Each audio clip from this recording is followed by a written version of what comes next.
إن الحمد لله نحمده ونستعينه ونستغفره ونؤمن به ونتوكل عليه ونعوذ بالله من شرور أنفسنا ومن سيئات أعمالنا من يهده الله فلا مضل له ومن يضلل فلا هادي له وأشهد أن لا إله إلا الله وحده لا شريك له وأشهد أن نبينا محمدا عبده ورسوله أرسله الله بالحق بشيرا ونذيرا فأعوذ بالله من الشيطان الرجيم يا أيها الذين آمنوا اتقوا الله حق تقاته ولا تموتن إلا وأنتم مسلمون يا أيها الناس اتقوا ربكم الذي خلقكم من نفس واحدة وخلق منها زوجها وبث منهما رجالا كثيرا ونساء واتقوا الله الذي تساءلون به والأرحام إن الله كان عليكم رقيبا يا أيها الذين آمنوا اتقوا الله وقولوا قولا سديدا يصلح لكم أعمالكم ويغفر لكم ذنوبكم ومن يطع الله ورسوله فقد فاز فوزا عظيما أما بعد فإن خير الحديث كتاب الله وخير الهدي هدي محمد صلى الله عليه وسلم وشر الأمور محدثاتها وكل محدثة بدعة وكل بدعة ضلالة وكل ضلالة في النار فأعوذ بالله من الشيطان الرجيم والذين يؤذون المؤمنين والمؤمنات بغير ما اكتسبوا فقد احتملوا بهتانا وإثما مبينا۔ تمام تعریفیں اللہ واحد کے لیے جو ہمارا آپ کا اس کائنات کا خالق اور مالک ہے۔ جتنے بھی نبی اور رسول اس دنیا میں بھیجے گئے سب پر درود و سلام، بالخصوص ہمارے آخری نبی احمد مجتبیٰ محمد مصطفیٰ صلی اللہ تعالیٰ علیہ وآلہ وسلم پر، آپ کی آل، آپ کے اولاد، آپ کے صحابہ اور جو لوگ صحیح طور پر قیامت تک آپ کی اتباع اور پیروی کرنے والے ہیں۔ حضرات گرامی، اسلام کے بہت سارے محاسن ہیں، بہت ساری خوبیاں ہیں۔ انہی خوبیوں میں سے ایک عظیم خوبی یہ ہے کہ اسلام نے اپنے ماننے والوں کو اچھے اخلاق کو اپنانے کا درس دیا ہے، اچھے اخلاق اپنانے کی تعلیم دی ہے اور اس پر کافی فوکس کیا ہے، کافی توجہ دی ہے۔ اس کی وجہ یہ ہے کیونکہ ایک مسلمان اگر اچھے اخلاق والا ہو جائے گا تو اس کی زبان صحیح ہو جائے گی، اس کی نگاہ صحیح ہو جائے گی، اس کے ہاتھ اور پیر کے عمل صحیح ہو جائیں گے اور پورا کا پورا چلتا پھرتا انسان صحیح اور درست ہو جائے گا۔ اللہ کے نبی محمد الرسول اللہ صلی اللہ علیہ وسلم کی حدیث اس تعلق سے کئی ایک حدیثیں ہیں جو اخلاق کی عظیم مرتبت کو اپنانے کی طرف دعوت دیتی ہیں۔ انہی میں سے ایک روایت ہے کہ جو یہ بتاتی ہے کہ میزان عبد کے اندر، یعنی قیامت کے دن جو بندے کا میزان اور ترازو تولا جائے گا اس کے نامہ اعمال کا، اس نامہ اعمال میں سب سے وزنی عمل اس کے اچھے اخلاق ہوں گے۔ حدیث یوں ہے، اللہ کے نبی صلی اللہ علیہ وسلم فرماتے ہیں ما شیء اثقل فی میزان المؤمن یوم القیامہ من خلق حسن،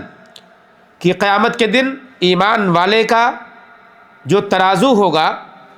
اس کے عمل کا جو سب سے بہترین عمل جو اس نے کیا ہوگا وہ حسن خلق ہوگا، جو سب سے زیادہ وزنی اس کے ترازو کو کرے گا۔ آگے اللہ کے نبی صلی اللہ علیہ وسلم فرماتے ہیں اس کے برعکس کہا وَإِنَّ اللَّهَ لَيُبْغِضُ الْفَاحِشَ الْبَذِيءَ، کہ اللہ رب العالمین بے شک ایک فحش گو انسان کو اور جو بذیء اللسان ہے، جو زبان کا گندہ ہے، اللہ رب العالمین اسے ناپسند کرتا ہے۔ یہ ایمان والے کے لیے تعلیم ہے دراصل کہ ایمان والا اگر اپنے اخلاق کو درست کر لیتا ہے، اپنے اخلاق کو اچھا بنا لیتا ہے تو اس کا مرتبہ اللہ کے یہاں بڑا اونچا ہو جاتا ہے، اس کے نامہ اعمال میں اس کے نیکیوں کا جو پلڑا ہوگا وہ بھاری ہو جائے گا اس کے اس اچھے اخلاق کی وجہ سے۔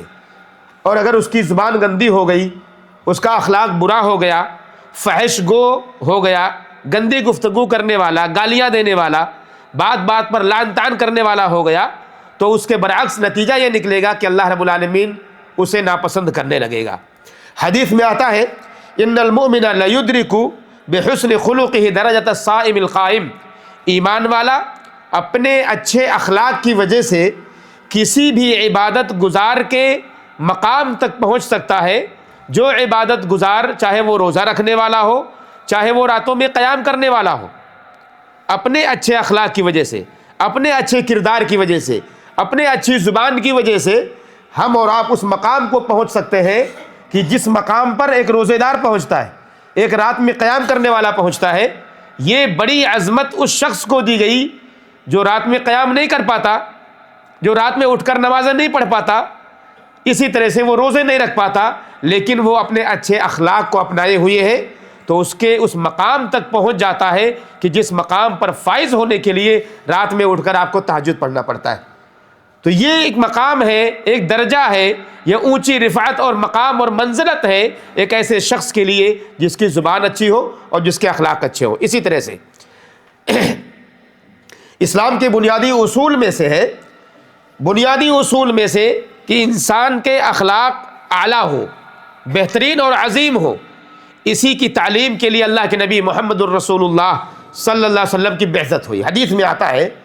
کہ بعثت انما بعثت لاتمم مکارم الاخلاق، کہ مجھے لوگوں کے درمیان بھیجا اس لیے گیا ہے تاکہ میں لوگوں کے اخلاق کو درست کر دوں، ان کے اخلاق کو بہتر بنا دوں، ان کے اخلاق کو اعلیٰ مرتبے تک پہنچا دوں، کیونکہ ہم سب کو پتہ ہے ہمارے اخلاق اگر اچھے ہو گئے تو ہمارے اعمال اچھے ہو جائیں گے، ہماری زندگی کا طور طریقہ اچھا ہو جائے گا، ہمارا کیریکٹر اچھا ہو جائے گا، ہماری تہذیب، ہماری ثقافت اچھی ہو جائے گی، سارا کچھ اچھا ہو جائے گا اگر اخلاق انسان کا درست ہو گیا۔ افسوس یہ ہے کہ اخلاق اتنے اعلیٰ مقام ہمیں اور آپ کو دے دیا گیا، مگر ایک مسلمان اس کو اپنانے کو تیار نہیں۔ اس کا پڑوسی اس سے پریشان، اس کے ماں باپ اس سے پریشان، اس کے رشتہ دار اس سے پریشان، اس کے بھائی بہن اس سے پریشان۔ آپ دیکھیے ماحول کا جائزہ لیں، اندازہ یہ نکلے گا کہ ہم گالیاں بھی اپنوں کو دیتے ہیں، برا بھلا بھی اپنوں کو کہتے ہیں، ہم غیبت بھی اپنوں کی کرتے ہیں، اپنے ماں باپ کی غیبت کرتے ہیں، ماں باپ اپنی اولاد کی غیبت کرتے ہیں، بیویاں شوہروں کی غیبت کرتی ہیں اور شوہر اپنی بیویوں کی برائیاں لوگوں کے سامنے بیان کرتے ہیں۔ یہ سارے اخلاق کے جو گھٹیا ترین منزلت ہے اس پر ہم سب چل رہے ہیں، سارے مسلمان اس کو اپنائے ہوئے ہیں، جبکہ ہونا یہ چاہیے۔ اللہ کے نبی صلی اللہ علیہ وسلم کی حدیث کہتی ہے المسلم من سلم المسلمون من لسانہ و یدہ، حقیقی مسلمان وہ ہے کہ جس کے ہاتھ سے، جس کی زبان سے تمہارا دوسرا مسلمان بھائی محفوظ ہو۔ کیا کوئی بچا ہوا ہے ہم سے؟ ہمارا پڑوسی ہم سے محفوظ نہیں، یقین مانیں، ہمارا بڑا بھائی ہم سے محفوظ نہیں ہے، ہم ان کی غیبت اپنی زبان سے کرتے ہیں، اور کہیں اگر مار پیٹ کی نوبت آئے تو مسلمان اس میں آگے آگے رہتے ہیں، لڑائی جھگڑا کرنے میں، ذرا سی بات پہ تھوڑی سی کسی کی گاڑی نے ٹکر دے دی اس کو مارنے پر آ جاتے ہیں۔ گفتگو نہیں کہ گفتگو کریں، بات چیت کریں، معذرت کر لیں، معاف کر دیں، معافی کا جذبہ ہے ہی نہیں، لڑائی کے لیے فوراً تیار ہوتے ہیں۔ ہونا یہ چاہیے کہ ہماری زبان سے بھی، ہمارے ہاتھ سے بھی، ہماری زبان سے بھی ہمارا مسلمان بھائی محفوظ ہو اور ہمارے ہاتھ سے بھی ہمارا مسلمان بھائی محفوظ ہو۔ اور اسی کا تذکرہ خطبہ حاجہ کے بعد میں نے ایک آیت پڑھی ہے سورہ حجرات، سورہ احزاب کی، اس کے اندر اللہ رب العالمین نے بیان کیا، کیا کہا؟ والذین یؤذون المؤمنین والمؤمنات، وہ لوگ جو ایمان والے مردوں کو اور ایمان والی عورتوں کو تکلیف دیتے ہیں، جو تکلیف پہنچاتے ہیں، بغیر مکتسبوا، بغیر کسی جرم کے، اس نے کوئی گناہ نہیں کیا ہے، کوئی جرم نہیں کیا ہے، اس کے باوجود جو لوگ ایمان والے مردوں اور عورتوں کو تکلیف پہنچاتے ہیں، فقد احتملوا بہتانا و اثما مبینا، تو گویا کہ انہوں نے اپنے اوپر ایک بہت بڑا بہتان باندھ لیا ہے، ایک بہت بڑا گناہ اپنے اوپر، اپنے سر پہ لے لیا ہے اور اس کو لے کر ڈھوئے چلے جا رہے ہیں۔ کتنے ایسے لوگ ہیں، اندازہ کیجئے، جن کی غیبت ہم نے اپنی زبان سے نہیں کی ہوگی، کتنے ایسے لوگ ہیں جن کی برائیاں ہم نے اپنی زبان سے نہیں کی ہوں گی، کتنے ایسے لوگ ہیں، کیا کوئی کسی سے بچا ہوا ہے؟ اگر ہم نے نہیں کی ہے تو ہماری برائیاں لوگوں نے کی ہوئی ہے۔ یہ ساری چیزیں آج کے معاشرے کے اندر ہمارے اور آپ کی زبانوں سے، ہمارے اور آپ کے ہاتھوں سے رونما ہو رہی ہیں، ہم سب کر رہے ہیں۔ ایک دفعہ اللہ کے نبی محمد الرسول اللہ صلی اللہ علیہ وسلم ممبر پر چڑھے، اور ممبر پر چڑھنے کے بعد فنادا بصوت عالی بصوت رفیع، تیز آواز میں اللہ کے نبی صلی اللہ علیہ وسلم نے ایک بات کہی، بڑی تیز آواز میں، بلند آواز میں ایک بات کہی۔ بات کیا تھی؟ کہتے ہیں یا معشر من اسلم بلسانہ ولم یفض الایمان الی قلبہ، اے وہ مسلمانوں جنہوں نے اپنی زبان سے اسلام کا اقرار کیا ہے لیکن ان کے دل میں ابھی تک اسلام اترا نہیں ہے. تیز آواز میں اللہ کے نبی صلی اللہ علیہ وسلم نے جو سامنے لوگ بیٹھے ہوئے تھے سب کو آواز لگائی. آواز بڑی پیاری تھی اور اس کا پیغام بڑا عظیم تھا. پیغام یہ تھا کہ اے لوگو جو مسلمان اسلام لائے ہو، مسلمان ہوئے ہو اور اسلام تمہارے دل کے اندر ابھی اترا نہیں ہے، کہا لا تؤذوا المسلمین، مسلمانوں کو تکلیف نہ پہنچاؤ، مسلمانوں کو تکلیف نہ دو، ولا تعیروہم، اور نہ ہی انہیں عار دلاؤ، شرم دلاؤ، ولا تتبعوا عوراتہم، نہ ہی ان کے کسی عیب کو تلاش کرو، ڈھونڈو کہ اس کے اندر کوئی عیب مل جائے تاکہ معاشرے میں اسے بدنام کر دو. کہا کسی کے عیب کو تلاش مت کرو. اور کہا فَإِنَّهُ مَن تَتَبَّعَ عَوْرَةَ أَخِيهِ الْمُسْلِمِ، اس لیے کہ اگر کسی شخص نے اپنے کسی مسلمان بھائی کے عیب کو تلاش کیا، ڈھونڈنے پر آ گیا، اس کی غلطیوں کی نشاندہی کرنے لگ گیا، اس کو ڈھونڈنے لگ گیا، کہا تتبع اللہ عورتہ، اللہ رب العالمین ایسے آدمی کے عیب کو ڈھونڈنے لگ جائے گا. اور آگے فرماتے ہیں، کہا ومن تتبع اللہ عورتہ، اگر کسی کے عیب کو اللہ تلاش کرنے لگ جائے، یفضحہ ولو فی جوف رحلہ، تو آدمی کو رسوا کر دے گا اللہ رب العالمین، چاہے وہ اپنے گھر کے اندر کیوں نہ بیٹھا ہوا ہو. کسی کو رسوا ہونے کے لیے اس کو گھر سے باہر نکلنے کی ضرورت نہیں ہے. اگر اللہ کسی کو رسوا کرنے پر آئے گا تو آدمی چھپا رہے دنیا کے کسی بھی کونے میں، اللہ رب العالمین اسے نکالے گا اور اسے رسوا کر کے پوری دنیا کے سامنے لا کر کھڑا کر دے گا. اور وہ کون شخص ہوگا؟ کہ جو دوسروں کے عیب کو ڈھونڈتا ہے، دوسروں کی کمیوں کو تلاش کرتا ہے، دوسروں کی برائیوں کو تلاش کرتا ہے، اس لیے تاکہ میں لوگوں کے سامنے اس کی برائی کو بیان کر دوں. اچھا مقصد نہیں ہوتا ہے، مقصد برا ہوتا ہے، کسی کو رسوا کرنا مقصد ہوتا ہے. تو اللہ رب العالمین ایسے آدمی کے پیچھے پڑ جاتا ہے اور اس کے عیب کو تلاش کر کے دنیا کے سامنے اس کے عیب کو لا کے رکھ دیتا ہے، چاہے وہ آدمی اپنے گھر کے کسی کونے میں بیٹھا ہوا رہے. اللہ کے نبی کے صحابی اللہ کے نبی صلی اللہ علیہ وسلم کے صحابی عمر رضی اللہ تعالی عنہ کے بارے میں آتا ہے کہ ایک دفعہ انہوں نے کعبہ کو دیکھا، کعبہ کو دیکھ کر انہوں نے کہا ما اعظمک واعظم حرمتک وحرمتک، کہا اے کعبہ کتنا عظیم اللہ رب العالمین نے تجھے بنایا ہے، کتنا عظیم تو ہے، تیری عظمت اور ساتھ میں تیری حرمت کتنی عظیم ہے. کہا والمؤمن اعظم حرمتا عند اللہ منک، جبکہ ایمان والا مسلمان، ایمان والے کی حرمت، اس کے عزت کی حرمت تجھ سے کہیں زیادہ ہے. کعبے کو دیکھ کر کے عمر فاروق رضی اللہ تعالیٰ عنہ نے بات کہی تھی. ہم کسی کی عزت کو برباد کرنے کے لیے کتنا وقت لگاتے ہیں، کسی کی عزت کو تار تار کرنے کے لیے کتنا وقت ضائع کرتے ہیں. چند منٹوں میں، چند سیکنڈوں میں ہم کسی کو بھی رسوا کر کے رکھ دیتے ہیں، جبکہ مسلمان کی عزت بڑی عظیم ہے. آج یہ وقت ہے کہ مسلمان اپنے ہاتھوں سے آگے بڑھتے ہیں، کسی کے مال کو چوری کرتے ہیں، غصب کرتے ہیں، اور اپنی زبان سے آگے بڑھتے ہیں، کسی کی عزت کو تار تار کرتے ہیں. اللہ کے نبی صلی اللہ علیہ وسلم نے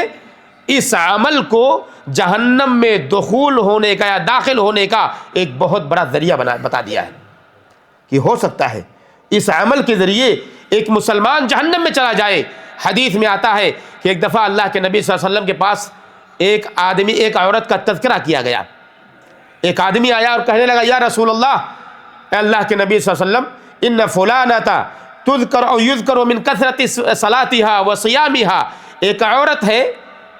کہ جس کا تذکرہ لوگ جس کے بارے میں گفتگو کرتے ہیں تو کہتے ہیں وہ بڑی نماز والی ہے، بڑی تہجد گزار ہے، اور اسی طرح سے بڑا صدقہ و خیرات کرنے والی ہے، لیکن اس کے اندر کمی یہ ہے کہ وہ اپنے پڑوسی کو اپنی زبان سے تکلیف دیتی ہے. کمی کیا ہے؟ اپنے پڑوسی کو اپنی زبان سے تکلیف دیتی ہے. اللہ کے نبی صلی اللہ علیہ وسلم کہتے ہیں ہی فی النار، یہ جہنمی عورت ہے. بالکل ویسے ہی اسی آدمی نے کہا کہ ایک عورت ہے جس کا تذکرہ لوگ اس لیے کرتے ہیں کہ وہ اس کی نمازیں بہت کم ہیں، صدقات بہت کم کرتی ہے، روزے بھی بہت کم رکھتی ہے، لیکن کچھ پنیر کے ٹکڑوں کا صدقہ کر دیتی ہے، اپنی زبان سے اپنے پڑوسی کو تکلیف نہیں دیتی ہے. اللہ کے نبی صلی اللہ علیہ وسلم کہتے ہیں ہیا فی الجنہ، یہ عورت جنتی عورت ہے. کیا چاہیے ہمیں؟ آپ کے پڑوسی نے ہم سے اور آپ سے کچھ مانگا ہی نہیں ہے، کچھ نہیں مانگا ہے. کبھی ضرورت بھی پڑی ہے تو شاید اس نے اپنی ضرورت کو بھی آپ کے سامنے نہ رکھا ہو. ہم سے کیا چاہیے اس کو؟ ہم سے اچھے اخلاق چاہیے اس کو. یہ نہیں دیکھا جائے گا کہ مسلمان ہے یا غیر مسلم ہے, دیکھا جائے گا ہمارا پڑوسی ہے, ہمیں اس سے عزت دینی ہے, اسلام نے ہمیں سکھایا ہے. چاہے جائے کہ آپ کا موحد بھائی ہے, توحید والا آدمی ہے, مسلمان ہے آپ کے ساتھ, کلمہ پڑھنے والا آدمی ہے, ہم اس کی بھی عزت نہیں کرتے ہیں, اپنے پڑوسیوں کو رسوا ہونے دیتے ہیں, بلکہ اس کو رسوا کرنے کے لیے تیار رہتے ہیں. ایک دوسرے کے رشتہ داروں کو تکلیف دینے کے لیے ہمیشہ تیار رہتے ہیں, ان کی غیبت کر کے, چغلی کر کے, ان کے خلاف سازشیں کر کے پوری زندگی تباہ کرنے کے پیچھے پڑے ہوتے ہیں. اور مسلمان اتنا کمزور ہو جاتا ہے اپنے آپ میں کہ وہ دوسروں کے سامنے اپنی شکل دکھانے کے لیے تیار نہیں ہوتا. یہ حالت بنا دی ہے ہم نے معاشرے کی, یہ دنیا والوں نے حالت بنا دی ہے. آج سوشل میڈیا کا زمانہ ہے, آپ سب کے ہاتھ میں موبائل فون ہے, ہم فیس بک دیکھتے ہیں, انسٹاگرام دیکھتے ہیں, یوٹیوب دیکھتے ہیں, ٹک ٹاک دیکھتے ہیں, بہت سارے لوگ اس پر کمنٹس کرتے ہیں, اس کو لائک کرتے ہیں. یہ انگلیاں چل رہی ہیں نا, یہ انگلیاں, ان انگلیوں کی حفاظت کی ضرورت. ہمیں اگر کوئی چیز پسند نہ آئے تو ایسی بات یا ایسی زبان استعمال نہ کریں کہ جس سے کسی کو تکلیف ہو رہی ہو. یہاں پر اگر تکلیف کسی کو ہو گئی تو گویا کہ اس انگلی سے ہم نے کسی کو تکلیف پہنچائی. آپ کو زبان سے بولنے کی ضرورت نہیں ہے, وائس ریکارڈ کرنے کی ضرورت نہیں ہے. ہم زبان اپنی انگلی کے ذریعے یہ ثابت کر دیتے ہیں کہ ہمیں یہ چیز پسند نہیں آئی, اس لیے ہم نے تکلیف دی ہے فلاں آدمی کو تکلیف دے. مسلمانوں, اس کی بھی حفاظت ضروری ہے. اللہ کے نبی محمد الرسول اللہ صلی اللہ علیہ وسلم نے ایمان والوں کے بارے میں فرمایا, لیس المؤمن بالطعان ولا اللعان ولا الفاحش البذیء, کہا ایمان والا نہ تو لعن طعن کرنے والا ہوتا ہے, اور نہ ہی گندی گفتگو کرنے والا ہوتا ہے, اور نہ ہی فحش گوئی کرنے والا ہوتا ہے. اللہ رب العالمین نے قرآن میں فرمایا, ولا تلمزوا انفسکم ولا تنابزوا بالالقاب, کہ اشارے کنائے میں کسی کو رسوا ہم کرنے کے لیے اپنی آنکھوں کی کنکھیوں سے گفتگو کرتے ہیں, کبھی کبھی کسی کو ذلیل کرنا ہوتا ہے تو کہا ایسا بھی کرنا ٹھیک نہیں ہے, اور کسی کو برے لقب سے پکارنا بھی ٹھیک نہیں ہے. اس سے بھی روکا گیا, منع کیا گیا ہے کہ اگر کسی کو ناپسند ہو کہ اس کے کسی بھی صفت کو لوگوں کے سامنے رکھ کر کے اس کو پکارا جائے, اسے نہیں پسند ہے, تو بالکل بھی جائز نہیں ہمارے لیے کہ اس کی اس صفت کا تذکرہ کر کے اس کے سامنے, لوگوں کے سامنے بیان کیا جائے. چاہے جائے کہ اس کے اندر اگر کوئی صفت ہے ہی نہ تو کتنا بڑا گناہ ہو جائے گا وہ. تو یہ مسلمانوں کا طریقہ نہیں رہا ہے. اللہ کے نبی محمد الرسول اللہ صلی اللہ علیہ وسلم نے ایک صحابی ابو ذر غفاری رضی اللہ تعالیٰ عنہ کو فرمایا, انہوں نے پوچھا, یا رسول اللہ ارأیت ان ضعفت عن بعض العمل, اللہ کے نبی صلی اللہ علیہ وسلم کیا رائے ہے آپ کی کہ میں ایسا کیا کروں کہ اگر میں کسی عمل سے کمزور پڑ جاؤں, کہ میرا عمل کچھ ہلکا ہو جائے, بہت زیادہ عمل نہ کر پاؤں, بہت ساری نیکیاں نہ کر پاؤں, تو ایسا کوئی طریقہ ہے کہ جس سے میرے نامہ اعمال میں اضافہ ہو جائے؟ اللہ کے نبی صلی اللہ علیہ وسلم کا فرمایا, تکف شرک عن الناس, تمہارے اندر جو شر ہے, جو برائی ہے, اسے لوگوں سے دور کر دو, لوگوں کو تکلیف نہ پہنچاؤ. فإنها صدقۃ منک علی نفسک, یہ تمہاری طرف سے تمہارے نفس کے لیے صدقہ ہوگا. یعنی اگر ہم نے اپنے آپ سے, اپنے نفس کے ذریعے, اپنی زبان سے, اپنے ہاتھ سے کسی کو تکلیف نہیں پہنچائی ہے, تو گویا کہ اپنے اوپر ہم نے احسان کیا ہے. کس کے اوپر؟ اپنے اوپر ہم نے نیکیاں لی ہیں. خود یہ عمل کر کے اپنے آپ کو صدقہ دیا ہے, اپنے نفس کا صدقہ دیا ہے. اس کے بدلے میں اللہ رب العالمین ہمیں اور آپ کو نیکیوں سے نوازے گا. آخری بات یہ ہے کہ اللہ کے نبی محمد الرسول اللہ صلی اللہ علیہ وسلم نے اپنے صحابہ کو اچھے اخلاق کی تعلیم دی ہے, اور یہی تعلیم ہمیں اور آپ کو ساری امت کے لوگوں کو دی گئی ہے کہ مسلمان وہ ہے کہ جس کی زبان سے اور اس کے ہاتھ سے دوسرا مسلمان بھائی محفوظ ہو. بس یہ آپ قاعدہ یاد رکھ لیجئے, یہ جان لیجئے, اگر میں ایک چیز اپنے لیے پسند نہیں کر رہا ہوں کہ میرے بارے میں کوئی گفتگو کرے, تو میں یہ قطعاً ناپسند کروں کہ میں بھی کسی کے بارے میں گفتگو کروں. اس قاعدے کو یاد رکھ لیجئے, انشاءاللہ کبھی ہماری زبان غلط نہیں بولے گی. اللہ سے دعا کریں کہ اللہ رب العالمین ہم سارے مسلمانوں کو اچھے عمل کرنے کی توفیق دے, ہم سارے مسلمانوں کو نیکیوں کے ساتھ جینے کی توفیق دے, ہم سارے مسلمانوں کو اچھائی کے ساتھ رہنے کی توفیق دے. اے اللہ ہم سارے مسلمانوں کو اچھے اخلاق اپنانے کی توفیق دے. اے اللہ ہم سارے مسلمانوں کو اچھے اور اعلیٰ معیار کے اخلاق کو اپنانے کی توفیق دے. ہم سب کے اخلاق کو سنوار دے, ہم سب کے اخلاق کو سدھار دے. ہمارے اندر اندر کوئی کمیاں ہیں تو اللہ رب العالمین اس کو درست کر دے، ایک دوسرے کے دل میں محبت پیدا کر، ایک دوسرے سے الفت پیدا کر، ایک دوسرے کے لیے خیر خواہ بننے کی توفیق دے، ایک دوسرے کے ہمدرد بننے کی توفیق دے، ایک دوسرے کے کام آنے کی توفیق دے۔ اے اللہ سارے مسلمانوں کو ایک دوسرے کا بھائی بنا دے، ایک دوسرے کے دلوں میں محبت پیدا کر دے، ایک دوسرے کے دلوں میں الفت پیدا کر دے۔ اے اللہ اس ملک کی حفاظت فرما، سارے مسلمانوں کی حفاظت فرما، دنیا میں جہاں بھی مسلمان رہتے اور بستے ہیں سب کی حفاظت فرما۔ اے اللہ سارے مسلمانوں کو نیک عمل کی توفیق دے، جب تک ہمیں زندہ رکھ اسلام پر، ہمارا خاتمہ ہو تو ایمان پر ہو۔ آمین یا رب العالمین۔ وصلی اللہ وسلم علی نبینا محمد وعلی آلہ وصحبہ اجمعین۔